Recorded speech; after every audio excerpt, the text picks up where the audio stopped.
Maybe it's true for you. I know it's true for me that a lot of the lessons I have learned about leadership come from mistakes that I have made or things I've had to learn the hard way. So I'm wondering if there's any principles about leadership and how to lead well that you had to learn the hard way that maybe you can save our listeners from having to make the same mistakes.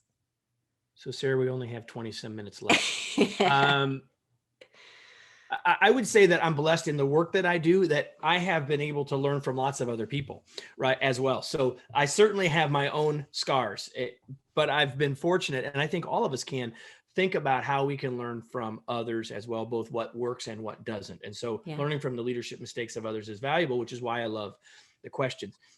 I knew you were going to ask me this question, and I thought a lot about it today. And I think the mistake that I've made is too often I've lived in the echo chamber of my own head. Ooh, tell me more about that.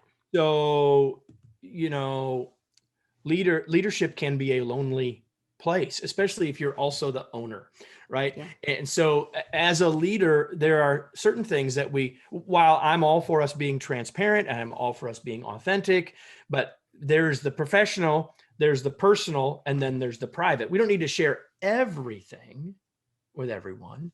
And while I think my team would probably say that Kevin's very open and shares, and I think I do, I have long lived, often in stages, lived in the echo chamber of my mind, which means I haven't had or reached out to mentors, confidants, coaches. I think that we need to have coaches in our lives. They don't have to be someone we pay, although it certainly could be, but we need people that we can get thoughts out of our head. I tell people all the time that thoughts are fuzzy and words bring clarity. And the longer that we just roll it around in our head, thinking about something is great, but when we talk about it, it helps us tremendously, right? I have the advantage of writing about stuff all the time on a blog and in newsletters and everything else, and in books. And so, I've learned a tremendous amount from taking my mistakes and everything else and getting it into words. But too often I haven't